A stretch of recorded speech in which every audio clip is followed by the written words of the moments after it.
We say this at our church that we always want a community where our vision exceeds our resources.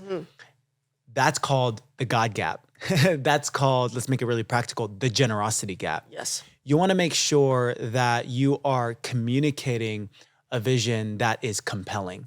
So this is from the Silicon Valley tactic of even how you raise funds here on Sand Hill Road in San Francisco from some of the top venture capitalists in the world, right? VCs actually don't just index on the credibility of the team. That's important, but that's not the only component. They don't just index on the quality of the product that you have. That's a component, but that's not the totality of how they make a decision. One important component that they consider is what's called TAM, total addressable market. Why?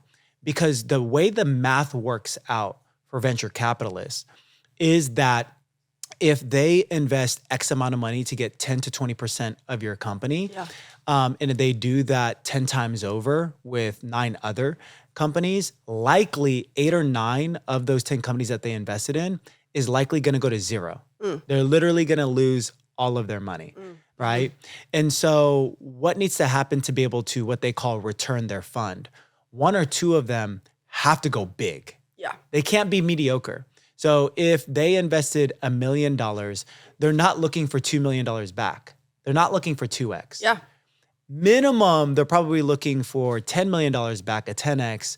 But what a lot of them are looking for is 100x back, right? $100 million back for that $1 million investment. That is the VC game.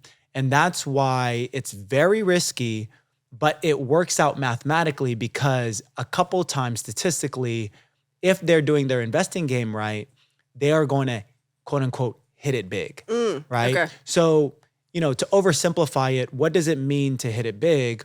Well, based on the way that the valuations work for venture capitalists, whether they get in at a $10 million valuation or a $20 million valuation, all of that really are just details because what they're looking for is a $1 billion to $10 billion plus outcome.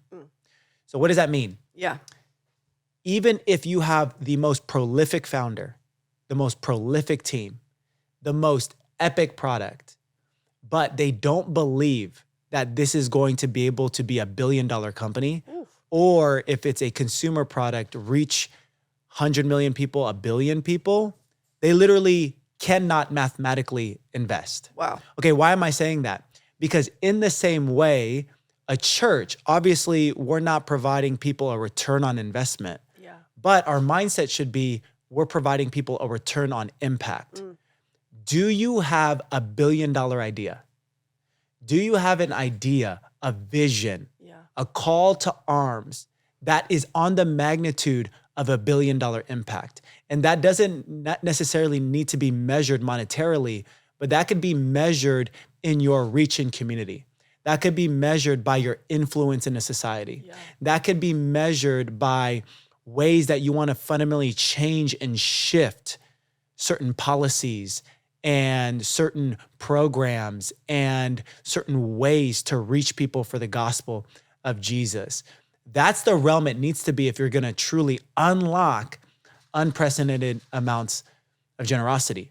And so that's what we say. We want a vision that completely outweighs our current resources. And that is when we give our community an opportunity to partner to fill that generosity gap.